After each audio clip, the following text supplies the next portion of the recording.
சர்வதேச அளவில் தமிழக விளையாட்டுத்துறை முக்கிய இடத்தை பிடிக்கும் என முதல்வர் மு.க.ஸ்டாலின் நம்பிக்கை தெரிவித்துள்ளார். தமிழக விளையாட்டு வீரர் வீராங்கனைகளோடு கலந்துரையாடிய அவர், கடந்த ஆட்சிகளில் விளையாட்டுத்துறை 10ஓடு 11ஆக இருந்ததாக தெரிவித்தார். விளையாட்டுத்துறை அமைச்சராக உதயநிதி ஸ்டாலின் வந்த பிறகு அத்துறைக்கு மிகுந்த முக்கியத்துவம் அளிக்கப்படுவதாகவும் கூறினார். இளைஞர்கள் செல்போனில் கவனம் செலுத்தாமல் விளையாட்டுகளில் கவனம் செலுத்த வேண்டும் என்றும் முதல்வர் ஸ்டாலின் கேட்டுக் கொண்டார். திமுக தான் பாஜகவின் முதல் அடிமை என தமிழக வெற்றிக் கழக தலைவர் விஜய் காட்டமாக விமர்சித்துள்ளார். இது தொடர்பாக அவர் விடுத்துள்ள அறிக்கையில், ஈரோட்டில் நடந்த மக்கள் சந்திப்புக்கு இந்தியாவில் எந்த கட்சிக்கும் விதிக்கப்படாத எண்ணிலடங்கா நிபந்தனைகள் விதிக்கப்பட்டதாக குறிப்பிட்டுள்ளார். பாஜகவின் பழைய அடிமை புதிய அடிமை என்று முதல்வர் பேசியதை குறிப்பிட்டுள்ள விஜய், கண்ணாடி முன்னின்று திமுகவினர் கல்லெறிகின்றனர் என்று சாடியுள்ளார். 1999 முதல் 2003 வரை பாஜகவிடம் அடைக்கலமாகி முதல் அடிமையாக இருந்தது திமுக என்றும் விஜய் விமர்சித்துள்ளார். இளைஞர் பெருங்கூட்டமும் பெண்கள் பெரும்படையும் உறுதியுடன் தாவேகா பக்கம் நிற்பதாகவும் விஜய் கூறியுள்ளார். தமிழகம் முழுவதும் செவிலியர் போராட்டம் தீவிரமடைந்த நிலையில் முதற்கட்டமாக 1000 ஒப்பந்த செவிலியர் பணி நிரந்தரம் செய்யப்படுவதாக மருத்துவத்துறை அமைச்சர் மா. சுப்பிரமணியன் தெரிவித்துள்ளார். இது தொடர்பாக வெளியிடப்பட்டுள்ள அறிவிப்பில் 1000 ஒப்பந்த செவிலியர் பணி நிரந்தரம் செய்யப்படுவதாகவும், அதன் பின்னர் மீதமுள்ள ஒப்பந்த செவிலியருக்கு பணி நிரந்தர ஆணைகள் வழங்கப்படும் என்றும் அமைச்சர் மா. சுப்பிரமணியன் தெரிவித்துள்ளார். அரசு முடிவினை ஏற்று ஒப்பந்த செவிலியர் போராட்டத்தை முடித்துக் கொள்வதாகவும் தெரிவிக்கப்பட்டுள்ளது. தமிழ்நாட்டின் பல்வேறு பகுதிகளில் 4 நாட்களுக்கு மழைக்கு வாய்ப்பிருப்பதாக சென்னை வானிலை ஆய்வு மையம் தெரிவித்துள்ளது. தென் தமிழகம் மற்றும் அதனை ஒட்டியுள்ள பகுதிகளின் மேல் வளிமண்டல கீழடுக்கு சுழற்சி நிலவுவதாக சென்னை வானிலை ஆய்வு மையம் கூறியுள்ளது. இதன் காரணமாக இன்று கடலோர தமிழகத்திலும் புதுவை மற்றும் காரைக்காலிலும் மிதமான மழைக்கு வாய்ப்பிருப்பதாக தெரிவிக்கப்பட்டுள்ளது. நாளை வட தமிழகத்திலும் புதுவை மற்றும் காரைக்காலிலும் மிதமான மழை பெய்யக்கூடும் என கூறப்பட்டுள்ளது.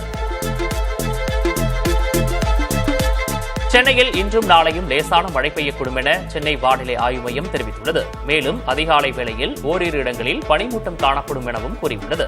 சென்னை நகரின் அதிகபட்ச வெப்பநிலை 29 டிகிரி செல்சியஸை ஒட்டியும் குறைந்தபட்ச வெப்பநிலை 22 டிகிரி செல்சியஸை ஒட்டியும் இருக்கக்கூடும் என சென்னை வானிலை ஆய்வு மையம் கூறியுள்ளது. தமிழ்நாட்டின் நீலகிரி மாவட்டத்திற்கும் கொடைக்கானல் மலைப்பகுதிகளுக்கும் உறைபனி எச்சரிக்கை விடுக்கப்பட்டுள்ளது. இப்பகுதிகளில் இன்றும் நாளையும் இரவு அல்லது அதிகாலை வேளையில் உறைபனி ஏற்பட வாய்ப்பிருப்பதாக தெரிவிக்கப்பட்டுள்ளது.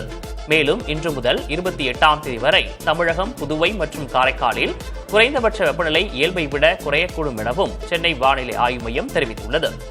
குறைந்தபட்ச வெப்பநிலையானது இயல்பை விட 2 முதல் 3 டிகிரி வரை செல்சியஸ் வரை குறையக்கூடும் எனவும் கூறியுள்ளது. மலைகளின் அரசியான உதகையில் உறைபனி காரணமாக வெப்பநிலை -0.1 டிகிரி செல்சியஸாக பதிவானது. இதனால் தலைக்குந்தா, அவலாஞ்சி, மஞ்சூர் உள்ளிட்ட பல்வேறு பகுதிகளில் புல்வெளிகள் அனைத்தும் வெள்ளை கம்பளம் விரித்தது போல் ரம்மியமாக காட்சியளிக்கின்றன. இந்த அற்புத காட்சியை சுற்றுலா பயணிகள் ஆர்வத்துடன் கண்டு ரசித்து புகைப்படம் எடுத்து மகிழ்ந்தனர். கடும் குளிர் காரணமாக பொதுமக்கள் ஆங்காங்கே நெருப்பு மூட்டி குளிர் காய்ந்தனர். மலைகளின் இளவரசியான கொடைக்கானலில் 20 ஆண்டுகளில் இல்லாத அளவிற்கு டிசம்பர் மாதத்தில் உறைபனியின் தாக்கம் அதிகரித்துள்ளது.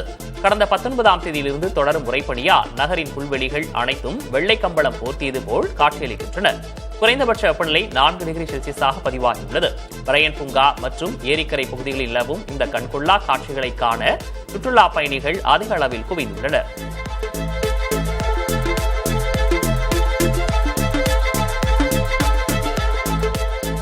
வரலாற்றில் இல்லாத அளவாக தங்கம், வெள்ளி விலை மீண்டும் புதிய உச்சம் தொட்டது. சென்னையில் தங்கம் விலை கிராமுக்கு 30 ரூபாய் உயர்ந்து 1 கிராம் 12,800 ரூபாய்க்கும், சவரனுக்கு 240 ரூபாய் உயர்ந்து 1 சவரன் 1,02,400 ரூபாய்க்கும் விற்பனை செய்யப்படுகிறது. வெள்ளி விலையும் ஒரே நாளில் கிராமுக்கு 10 ரூபாய் உயர்ந்து புதிய உச்சத்தை தொட்டுள்ளது. அதன்படி 1 கிராம் 244 ரூபாய்க்கும், கிலோவுக்கு 10,000 ரூபாய் உயர்ந்து 1 கிலோ 2,44,000 ரூபாய்க்கும் விற்பனை செய்யப்படுகிறது. 100 நாள் வேலை திட்டத்தை மத்திய அரசு மாற்றுவதற்கு எதிர்ப்பு தெரிவித்து திமுக கூட்டணி சார்பாக சென்னையை அடுத்துள்ள மேடவாக்கத்தில் கண்டன ஆர்ப்பாட்டம் நடைபெற்றது. செங்கல்பட்டு மாவட்டத்தில் உள்ள மேடவாக்கம் பகுதி ஊராட்சி என்பதால் இங்கு போராட்டம் நடைபெற்றது. இதில் திமுக அமைப்புச் செயலாளர் RS பாரதி, திராவிடர் கழக தலைவர் கி வீரமணி, மதிமுக பொதுச் செயலாளர் வைகோ, விசிக தலைவர் திருமாவளவன் மற்றும் கூட்டணி கட்சிகளைச் சேர்ந்த KV தங்கபாலு, வேல்முருகன், ஜவாஹிர் உல்லா, காதர் மொய்தீன், ஈஸ்வரன் உள்ளிட்ட தலைவர்கள் கலந்து கொண்டு மத்திய அரசுக்கு எதிராக முழக்கங்களை எழுப்பினர்.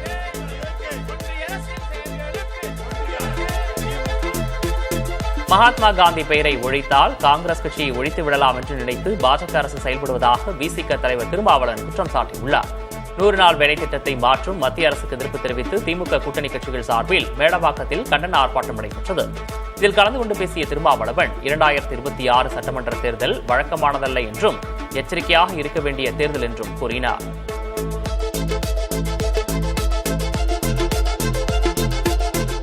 நூறு நாள் வேலை திட்டத்தின் மாற்றத்தை கண்டித்து தமிழகம் முழுவதும் திமுக மற்றும் அதன் கூட்டணி கட்சியினர் ஆர்ப்பாட்டத்தில் ஈடுபட்டனர். MLA-க்கள், MP-க்கள், கட்சி நிர்வாகிகள் மற்றும் தொண்டர்கள் கலந்து கொண்டு மத்திய அரசுக்கு எதிராக முழக்கங்களை எழுப்பினர்.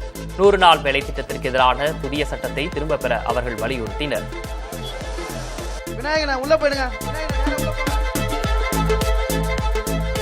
அதிமுக பொதுச் செயலர் எடப்பாடி பழனிசாமிக்கு பதவி ஆசை கண்ணை மறைப்பதாக மார்க்சிஸ்ட் மாநில செயலர் சண்முகம் கடுமையாக விமர்சித்துள்ளார். மகாத்மா காந்தி ஊரக வேலைவாய்ப்பு திட்டத்தில் மாற்றம் செய்த மத்திய அரசுக்கு கண்டனம் தெரிவிக்கும் வகையில் திமுகவும் அதன் கூட்டணி கட்சிகளும் மதுரையில் ஆர்ப்பாட்டத்தில் ஈடுபட்டனர். அப்போது உரையாற்றிய சண்முகம், மத்திய பாஜக அரசு தமிழ்நாட்டு மக்களுக்கு எதிராக எதை செய்தாலும் அதனை அப்படியே ஆதரிப்பதுதான் எடப்பாடி பழனிசாமியின் கொள்கையாகிவிட்டதாக விமர்சித்தார். தமிழ்நாட்டில் நடைபெற்ற போராட்டம் ஒட்டுமொத்த இந்திய விவசாயிகளுக்கான குரல் என முதல்வர் MK ஸ்டாலின் தெரிவித்துள்ளார். இதுகுறித்து தனது எக்ஸ் பக்கத்தில் பதிவிட்டுள்ள அவர், மகாத்மா காந்தியின் பெயரை மீட்டெடுக்கவும் தங்களது வாழ்வாதாரத்தை காத்துக் கொள்ளவும் தமிழ்நாடு முழுவதும் 389 இடங்களில் ஏழை விவசாயிகளும் கூலி தொழிலாளர்களும் போராட்டத்தில் பங்கெடுத்ததாக தெரிவித்தார். காந்தி மீது வெறுப்புணர்வோடு செயல்படும் மத்திய பாஜக ஆட்சியாளர்கள் இதனை உணர வேண்டும் எனவும் முதல்வர் குறிப்பிட்டுள்ளார்.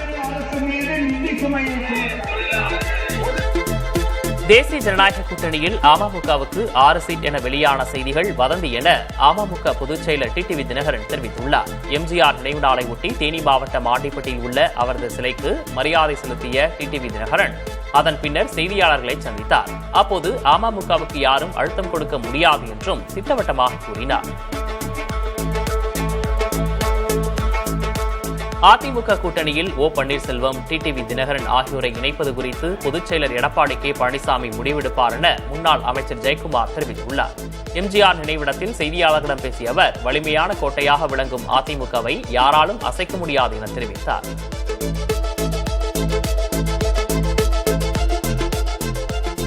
மகாராஷ்டிர மாநிலம் மும்பை மாநகராட்சி தேர்தலில் உத்தவ் தாக்கரே பிரிவு சிவசேனா, ராஜ் தாக்கரேவின் மகாராஷ்டிர நவநிர்மாண் இடையே கூட்டணி உடன்பாடு எட்டப்பட்டுள்ளது.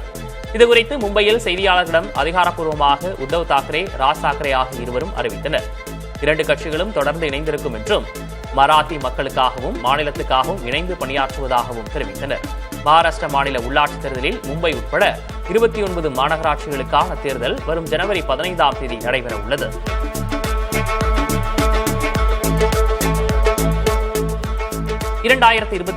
ஆண்டு முதல் நீட், JEE உள்ளிட்ட நுழைவுத் தேர்வுகளின் போது தேர்வர்களின் முகங்களை அடையாளம் காணும் பயோமெட்ரிக் முறையை அமல்படுத்த தேசிய தேர்வு முகமை திட்டமிட்டுள்ளது. நீட் தேர்வு கேள்வித்தாள் வெளியானதாக கடந்த காலங்களில் புகார் இருந்த நிலையில் முறைகேடு இன்றி தேர்வை நடத்துவது குறித்து ஆராய ராதாகிருஷ்ணன் கமிட்டி அமைக்கப்பட்டது. இந்த கமிட்டி அளித்த பரிந்துரையின்படி நீட், JEE போன்ற நுழைவுத் தேர்வுகளில் மாற்றங்களை மேற்கொள்ள முடிவு செய்யப்பட்டுள்ளது. ராஜஸ்தான் மாநிலம் ஜாலோர் மாவட்டத்தின் சில கிராமங்களில் பெண்கள் ஸ்மார்ட் போன் பயன்படுத்த தடை விதிக்கப்பட உள்ளது. ஜனவரி 26 முதல் அமலுக்கு வரும் இந்த உத்தரவின்படி பெண்கள் அடிப்படை வசதி கொண்ட கீபேட் போன்களை மட்டுமே பயன்படுத்த வேண்டும், குழந்தைகளின் கண் பார்வையை காக்க வேண்டும், சமூக ஒழுக்கத்தை கடைபிடிக்க வேண்டும் என காரணங்களை கிராம பஞ்சாயத்தாளர்கள் கூறுகின்றனர். என்றாலும் இது பெண்களின் சுதந்திரத்தை பறிப்பதாக சமூக ஆர்வலர்கள் கடும் எதிர்ப்பு தெரிவித்து வருகின்றனர்.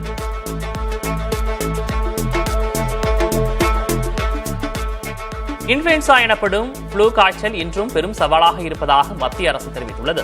இது தொடர்பாக மத்திய சுகாதாரத்துறை அமைச்சர் JP நட்டா தலைமையில் நடைபெற்ற ஆலோசனைக் கூட்டத்தில் கண்காணிப்பு மற்றும் மருத்துவமனை தயார்நிலை குறித்து விவாதிக்கப்பட்டது. உலகளவில் ஆண்டுதோறும் சுமார் 100 கோடி பேருக்கு பருவகால ஃப்ளூ பாதிப்பு ஏற்படுகிறது. இதில் 30 முதல் 50 லட்சம் பேருக்கு கடுமையான பாதிப்பு உண்டாகிறது. கிறிஸ்துமஸ் தினத்தையொட்டி முதல்வர் மு க ஸ்டாலின் வாழ்த்து தெரிவித்துள்ளார். இதுகுறித்து அவர் வெளியிட்டுள்ள வாழ்த்துச் செய்தியில், ஒரு கன்னத்தில் அடித்தால் மறு கன்னத்தை காட்டுங்கள் என வாழ்த்து காட்டியவர் இயேசு என்று குறிப்பிட்டுள்ளார். கிறிஸ்தவ சகோதரர்களின் வளர்ச்சிக்காக தமிழக அரசு நாள்தோறும் திட்டங்களை தீட்டி வருகிறது எனவும், சிறுபான்மையின மக்களின் உண்மை தோழனாகவும் உரிமை காவலனாகவும் திமுக அரசு என்றும் இருக்கும் எனவும் உறுதியளித்துள்ளார்.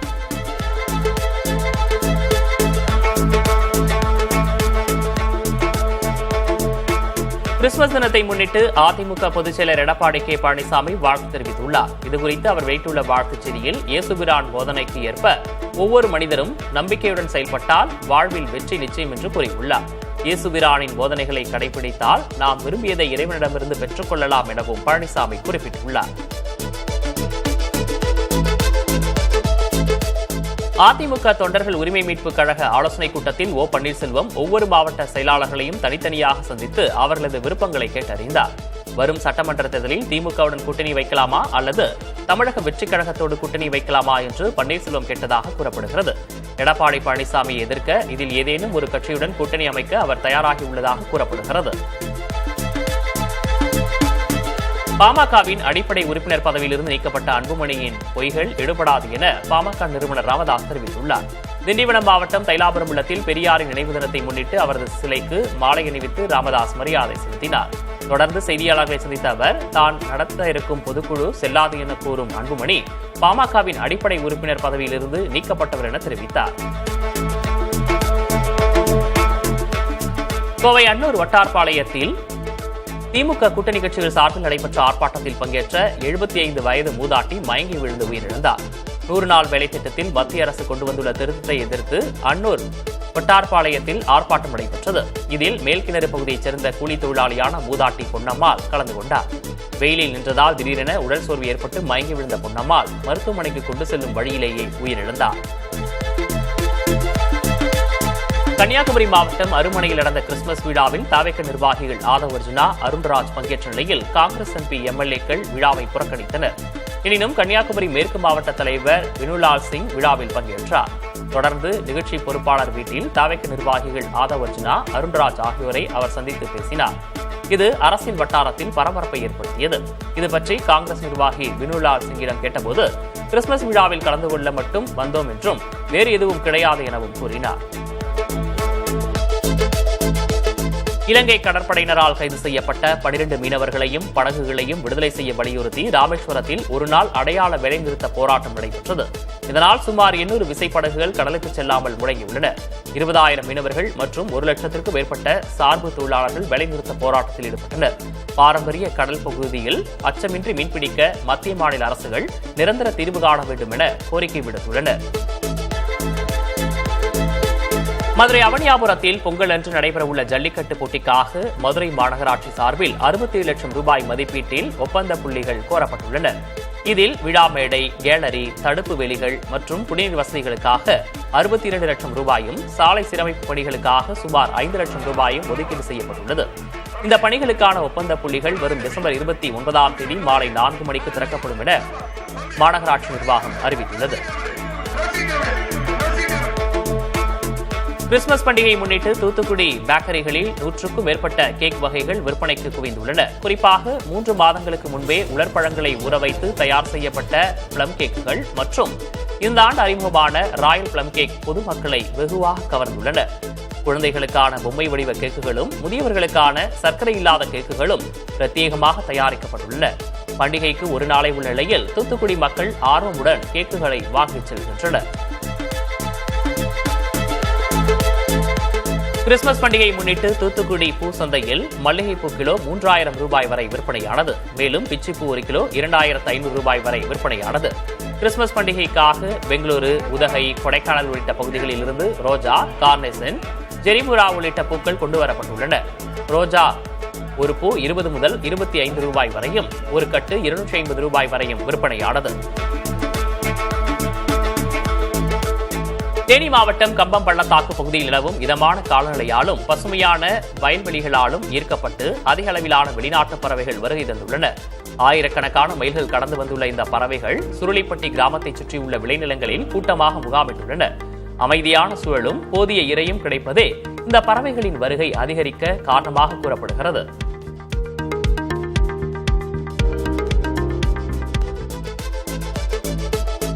லண்டனில் நடைபெற்ற பாலஸ்தீன ஆதரவு போராட்டத்தின் போது தடை செய்யப்பட்ட அமைப்பிற்கு ஆதரவு தெரிவித்த சுற்றுச்சூழல் ஆர்வலர் கிரேட்டா தன்பெர்க் கைது செய்யப்பட்டார். இந்த போராட்டத்தில் சிறையில் இருக்கும் பாலஸ்தீன ஆதரவு கைதிகளுக்கு ஆதரவு தெரிவிக்கும் வாசகங்கள் அடங்கிய பதாகையை அவர் ஏந்தியிருந்தார்.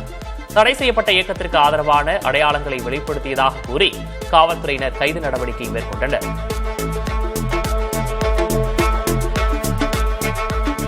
இலங்கை கடற்படையினர் தென்கடலில் கைப்பற்றிய மீன்பிடி படகிலிருந்து சுமார் 200 கோடி ரூபாய் மதிப்பிலான ஹெராயின் மற்றும் ஐஸ் போதைப்பொருள் மீட்கப்பட்டுள்ளது. இந்த சம்பவத்தில் 5 பேர் கைது செய்யப்பட்டுள்ளனர். படகிலிருந்து 21 கிலோகிராமிற்கும் அதிகமான ஹெராயின் மற்றும் 172 கிலோகிராம் ஐஸ் போதைப்பொருள் அடங்கிய 11 பைகள் மீட்கப்பட்டதாக கடற்படை தெரிவித்துள்ளது. மீட்கப்பட்ட போதைப்பொருள் தொகையின் மொத்த சந்தை மதிப்பு 200 கோடி ரூபாய் என தெரியவந்துள்ளது. செக் குடியரசின் தலைநகர் பிராகில் உலக புகழ்பெற்ற கிறிஸ்துமஸ் சந்தை கோலாகலமாக தொடங்கியது. நகரின் மையப்பகுதியான ஓல்ட் டவுன் சதுக்கத்தில் 15 மீட்டர் உயரமுள்ள பிரம்மாண்ட கிறிஸ்துமஸ் மரம் மின்னொளியில் ஜொலிக்கிறது. இங்குள்ள மரத்தாலான கடைகளில் கைவினைப் பொருட்கள், பாரம்பரிய உணவுகள் மற்றும் இனிப்புகள் விற்பனை செய்யப்படுகின்றன.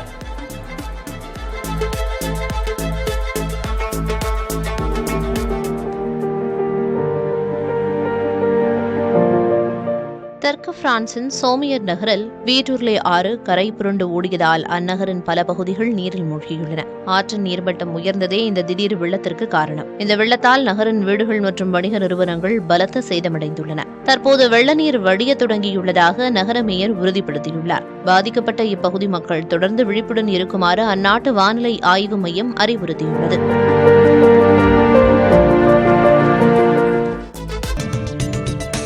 சட்டமன்ற தேர்தலுக்கு முன்பு விவசாய கடன்களை தள்ளுபடி செய்ய வேண்டும் என கோரிக்கை விடுத்து 28ஆம் தேதி மாநாடு நடத்தப்பட உள்ளதாக தமிழக விவசாயிகள் பாதுகாப்பு சங்கத்தின் நிறுவனர் ஈசன் முருகசாமி தெரிவித்துள்ளார்.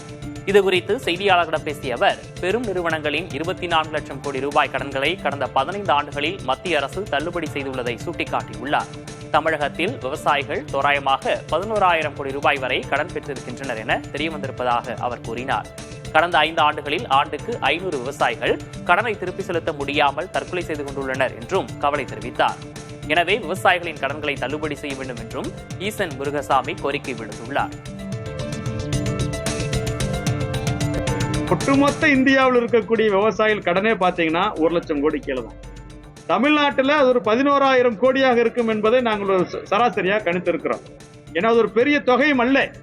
ஏனென்றால் கடந்த 5 ஆண்டுகளாக தமிழ்நாட்டில் வருஷத்துக்கு 500 விவசாயிகள் கடனை கட்ட முடியாமல் தற்கொலை செய்து கொண்டிருக்கிறார்கள். அப்ப விவசாயிகள் தற்கொலை தடுப்பதற்காக விவசாயிகள் மீண்டும் விவசாயம் செய்ய வேண்டுமானால் இந்த கடனில் இருந்து விவசாயிகள் மீள வேண்டும். மும்பையில் 300 ஆண்டுகள் பழமையான தேவாலயத்தில் கிறிஸ்துமஸ் பண்டிகைக்கான கொண்டாட்ட நிகழ்ச்சிகள் தேசிய கீதத்துடன் தொடங்கப்பட்டது. பலரையும் கவர்ந்துள்ளது. தெற்கு மும்பையில் உள்ள புனித தாமஸ் தேவாலயத்தில் கிறிஸ்துமஸ் பண்டிகைக்கான கரோல் நிகழ்ச்சிகள் நடந்தன. தேசிய கீதம் பாடப்பட்டு மத நிகழ்வுகள் தொடங்கியது தொடர்பான வீடியோக்கள் இணையத்தில் வைரலான நிலையில் பலரும் இதற்கு வரவேற்பும் பாராட்டும் தெரிவித்துள்ளனர்.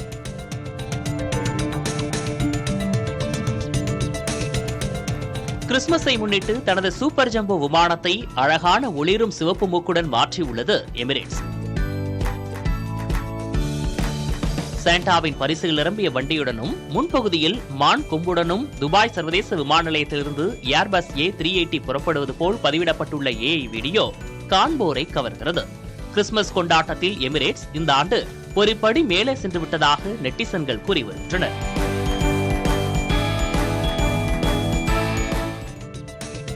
ஜப்பான் தலைநகர் டோக்கியோவில் மீன் காட்சியகத்தில் டைவிங் வீரர் ஒருவர் சாண்டா கிளாஸ் வேடமிட்டு தண்ணீருக்குள் இறங்கி பெங்குயின்களுக்கு உணவளித்தார். பெங்குயின்களுடன் சாண்டா நீந்துவதைக் கண்டு பார்வையாளர்கள் உற்சாகம் அடைந்தனர்.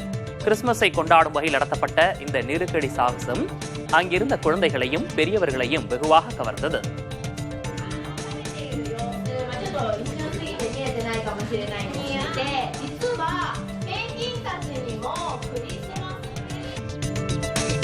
காதல் விவகாரத்தில் மகளை கொலை செய்த தந்தையையும் அண்ணனையும் காவல்துறையினர் கைது செய்துள்ளனர். விருதுநகர் மாவட்டம் பந்தல்குடி பகுதியைச் சேர்ந்த பெண் நிச்சயதார்த்தத்தின் போது வேறு ஒருவரை காதலிப்பதாக கூறி வீட்டை விட்டு வெளியேறியுள்ளார். இந்த விவகாரம் காவல் நிலையத்திற்கு சென்ற நிலையில் காவல்துறையினர் அப்பெண்ணை காப்பகத்தில் தங்க வைத்துள்ளனர். இந்த நிலையில் இளம் பெண்ணிடம் சமாதானம் பேசி அழைத்துச் சென்ற அவரது தந்தையும் அண்ணனும் மதுரையில் வைத்து அவரை கொலை செய்துள்ளனர். இந்த சம்பவம் தொடர்பாக பெண்ணின் தந்தையும் அண்ணனும் கைது செய்யப்பட்டுள்ளனர்.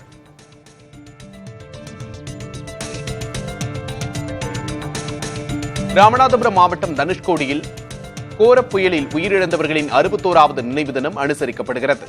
கடந்த 1964ஆம் ஆண்டு டிசம்பர் 23ஆம் தேதி நள்ளிரவு புயல் ஏற்படுத்திய தாக்கத்தில் தனுஷ்கோடி உருக்குலைந்தது. தனுஷ்கோடியில் வசித்த பொதுமக்கள், சுற்றுலா பயணிகள் என ஏராளமானோர் உயிரிழந்தனர். இதன் 61வது நினைவு தினத்தையொட்டி தனுஷ்கோடி, ராமேஸ்வரம் பகுதி மீனவர்கள் மற்றும் பொதுமக்கள் கடலில் மலர் தூவி அஞ்சலி செலுத்தினர். கூகுள் நிறுவனம் எமர்ஜென்சி லொகேஷன் சர்வீஸ் எனும் அவசர இருப்பிட சேவையை இந்தியாவில் அறிமுகப்படுத்தியது. 112 என்ற அவசர எண்ணை டயல் செய்யும் போது இந்த அம்சம் தானாகவே அழைப்பாளரின் இருப்பிடத்தை துல்லியமாக அறிந்து அவசர மீட்பு சேவைகளுடன் பகிர்ந்து கொள்ளும். தற்போது ஆண்ட்ராய்டு பயனாளர்களுக்கு மட்டுமே இந்த அம்சம் அறிமுகப்படுத்தப்பட்டுள்ளது. இது வழக்கமான தொலைத்தொடர்பு நெட்வொர்க்கை போல் செயல்படாமல் ஜிபிஎஸ், வைஃபை தொழில்நுட்பத்தை பயன்படுத்தி துல்லியமான இருப்பிடத்தை அறியும். உத்தரப்பிரதேசத்தில் பாலியல் வன்கொடுமை சம்பவத்தில் குற்றவாளியான பாஜக முன்னாள் எம்எல்ஏ குல்தீப் சிங் செங்காருக்கு ஜாமீன் வழங்கப்பட்டது குறித்து மக்களவை எதிர்க்கட்சித் தலைவர் ராகுல் காந்தி விமர்சித்துள்ளார். அவருடைய எக்ஸல பதிவில் பாதிக்கப்பட்ட பெண்ணை இப்படி நடத்துவது முறையா, குற்றவாளிக்கு ஜாமீன் வழங்குவது ஏமாற்றம் அளிக்கிறது என கூறியுள்ளார். மேலும் குற்றவாளி வெளியே வந்திருப்பதால் பாதிக்கப்பட்ட பெண் தொடர்ந்து அச்சுறுத்தல்களுக்கும் மன உளைச்சலுக்கும் ஆளாகும் நிலை ஏற்படும் எனவும் அந்த பெண்ணுக்கு நீதி கிடைக்க வேண்டும் எனவும் ராகுல் காந்தி வலியுறுத்தியுள்ளார்.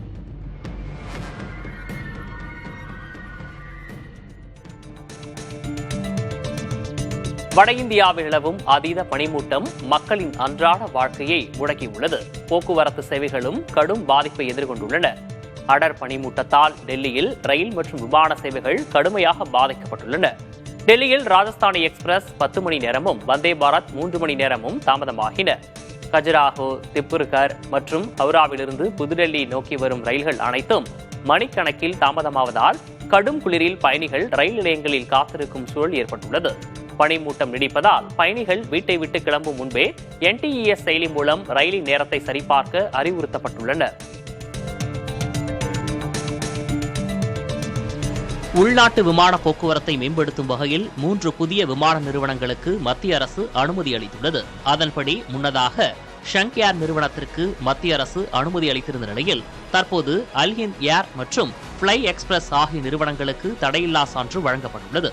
இந்நிறுவனங்களிடம் வழித்தடங்கள் மற்றும் விமானங்களின் விவரங்கள் குறித்தும் மத்திய விமான போக்குவரத்து அமைச்சகம் அறிக்கை கோரியுள்ளது. இண்டிகோ நிறுவனத்தில் சமீபத்தில் ஏற்பட்ட குளறுபடியால் விமான சேவைகள் பாதிக்கப்பட்ட நிலையில் விமான பயணிகளுக்கான சேவையை பூர்த்தி செய்யும் வகையில் மத்திய அரசு இந்த நடவடிக்கையை எடுத்துள்ளது.